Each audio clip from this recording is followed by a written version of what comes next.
আসসালামু আলাইকুম ভিউয়ার্স, আশা করি সবাই ভালো আছেন। আমার আজকের রেসিপি কিভাবে পারফেক্ট ভাবে বেসন মিক্স ও বেসনের গোলা তৈরি করা যায়। রমজান মাসে ইফতারিতে অনেক আইটেম তৈরি করতে হয়, আর তার মধ্যে বেসনের আইটেম তো আছেই। তাই রমজানের কাজগুলো সহজ করতে আমরা যদি আগে থেকে একটু কাজ এগিয়ে রাখি তাহলে অনেক সহজ হয়। তাই আমি আজ দেখাবো কিভাবে একবার বেসন মিক্স তৈরি করে পুরো রমজান মাস জুড়ে সংরক্ষণ করে রাখা যায়, আর তা দিয়ে কিভাবে পারফেক্ট বেসন গোলা তৈরি করা যায়। তাহলে আর কথা না বাড়াই শুরু করি। বেসন মিক্স তৈরি করার জন্য আমি বুটের ডালের তৈরি বেসন নিয়েছি। এই বেসনের রেসিপিটি আমার চ্যানেলে দেওয়া আছে, লিংক আমি ডেসক্রিপশন বক্সে দিয়ে দিব। আমি এখানে 1 কাপ পরিমাণ বেসন নিয়েছি। আপনারা চাইলে বাজার থেকে কিনে এনেও বেসন মিক্স তৈরি করতে পারেন। এখন এর মধ্যে দিয়ে দিচ্ছি 1 টেবিল চামচ কর্নফ্লাওয়ার। আপনারা চাইলে চালের গুঁড়োও দিতে পারেন, এতে বেসনের তৈরি আইটেমগুলো মুচমুচে হয়। এখন দিয়ে দিব 1/4 চামচ হলুদের গুঁড়ো, 1/2 চামচ মরিচের গুঁড়ো, আর দিব 1/2 চামচ ধনিয়া গুঁড়া, স্বাদ মতো লবণ। এখন সবগুলো উপকরণ ভালোভাবে মিশিয়ে নিব।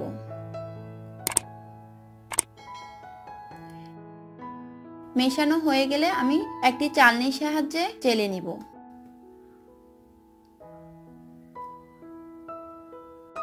আপনারা অবশ্যই চেষ্টা করবেন চেলে নিতে, এতে বেসনের গোলা তৈরি করার সময় বেসনের গোলাতে কোনো দলা পেকে যাবে না আর লাম্পস ক্রিয়েট হবে না, একেবারে স্মুথ একটি বেসনের গোলা তৈরি হবে। চেলে নেওয়া হয়ে গিয়েছে। এখন এই বেসন মিক্সটি আপনারা জিপলক ব্যাগ অথবা এয়ারটাইট কন্টেনারে রেখে সংরক্ষণ করতে পারেন পুরো মাস জুড়ে।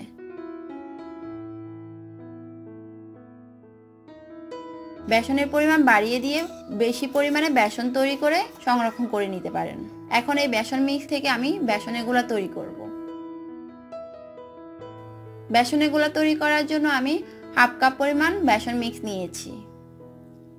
এখন একটি হুইস্কের সাহায্যে অল্প অল্প পরিমাণ পানি মিশিয়ে একটি বেসনের গোলা তৈরি করব।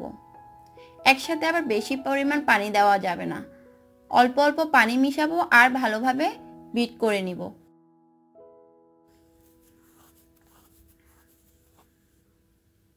পানির পরিমাণটা আসলে এখানে বলা মুশকিল, কারণ বেসনের উপর পানির পরিমাণটা নির্ভর করে।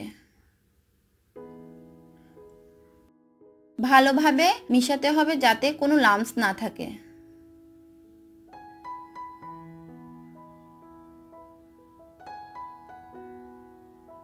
বেসনের গোলাটি তৈরি হয়ে গেছে। বেসনের গোলাটি ভালোভাবে হয়েছে কিনা দেখার জন্য একটি আঙ্গুল অথবা চামচের সাহায্যে দেখে নিতে পারেন। একটি আঙ্গুল অথবা চামচ ডুবিয়ে রেখে যখন উঠিয়ে নেবে তখন এর মধ্যে একটি আবরণ তৈরি হবে, তখন বুঝে নিতে হবে যে বেসনের গোলাটি তৈরি হয়ে গিয়েছে। আমার রেসিপিগুলো যদি ভালো লেগে থাকে তাহলে আমার চ্যানেলটি সাবস্ক্রাইব করে পাশে থাকা বেল আইকনে ক্লিক করবেন। আল্লাহ হাফেজ।